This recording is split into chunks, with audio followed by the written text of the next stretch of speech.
ছোট জীবনে আমরা যা কিছুই পাই তার পেছনে কিন্তু অনেক পরিশ্রম, অনেক কষ্ট আর অনেক ধৈর্য থাকে। হ্যালো এভরিওয়ান, আসসালামু আলাইকুম। সবাই কেমন আছেন? আলহামদুলিল্লাহ, আমিও ভালো আছি। আজকে দুপুরে রান্নার সাথে সাথে আপনাদের সাথে আমার কিছু কথা শেয়ার করব। একটা মেয়ের যখন বিয়ে হয়, বিয়ের পরের জীবনটা কিন্তু এতটা সহজ হয় না। সহজ হয় না তার চলাফেরা, সহজ হয় না তার কথাবার্তা, সহজ হয় না তার কাজকর্ম। আমাদের সব কিছু কিন্তু খুব চিন্তা করে বুদ্ধি খাটিয়ে করতে হয়, কারণ সবসময় মাথায় রাখতে হয় এটা আমার শ্বশুর বাড়ি।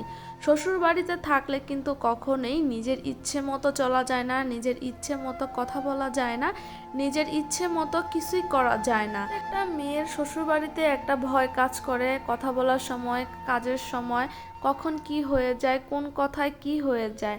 আর জীবনে কোনো কিছু করতে গেলে শ্বশুরবাড়িতে থেকে আমাদের এত পরিমাণ ভয় কাজ করে, আসলে এটা আমি যেহেতু একটা মেয়ে, আমি বুঝতে পারবো যে এটার উপলব্ধি কেমন হয়। আমি এই সারাদিন রান্নাবান্না করি, এটা ভিডিওর মাধ্যমে আপনাদের কাছে উপস্থাপন করি, কি কি রান্না করি, সারাদিন কি কাজ করি। আসলে এই জার্নিটা কিন্তু আমার কাছে খুব সহজ না, কারণ আমি মেয়ে, আমার শ্বশুরবাড়ি আছে, স্বামী আছে, শ্বশুর শাশুড়ি আছে।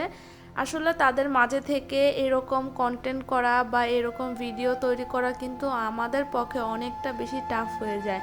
শত কথা হাজার বাধা পেরিয়ে কিন্তু আমরা চেষ্টা করি কাজটা কন্টিনিউ করতে। কেন ভিডিও করি, অনেকের অনেক মন্তব্য শুনি, অনেকের অনেক কথা শুনি, সব কিছু বাধা পেরিয়ে কিন্তু আমরা আমাদের কাজটা সম্পূর্ণ করার চেষ্টা করি। আসলে নিজের স্বামীর কথা বললে নয়, নিজের স্বামীরাও অনেক সময় কিন্তু আমাদের এই বাধাটা দিয়ে থাকে।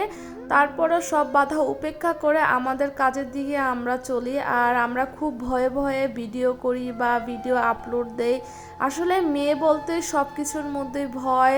যখন জন্ম নেয় তখন থেকেই শেষ অবধি আমাদের জীবনে ভয় আর ভয়, ভয়ে আমাদের এই জীবনটা কাটাতে হয়। আমি ভিডিও আপলোড করি, আপনি ভিডিও আপলোড করেন, তার পেছনে কিন্তু আপনাদের আমাদের অনেক অক্লান্ত পরিশ্রম থাকে, অক্লান্ত চেষ্টা থাকে। যদি আমরা আমাদের টার্গেটগুলোকে পূরণ করতে পারি এত বাধা বিপত্তি পেরিয়ে, আমাদের থেকে খুশি এই পৃথিবীতে কেউ হবে না। আসলে আমাদের জীবনে যা কিছুই আসে সব কিছু কিন্তু খুব সহজ না, অতি কষ্টের মধ্যে আমরা একটা সাকসেস অর্জন করি। তো মেয়ে, আমরা কি করব সারাদিন ঘরে বসে? এই রান্নাটুকুই তো করি, সেইটুকু ভিডিও করে ছাড়লেও তাতে অনেক প্রবলেম, অনেক বাধা বিপত্তি, সব কিছু কাটিয়ে ইনশাল্লাহ কোনো একদিন ভালো কিছু সামনে নিয়ে আসবো সবার সাথে, সেটা একদিন শেয়ার করব। আজকের ভিডিওটি এ পর্যন্তই।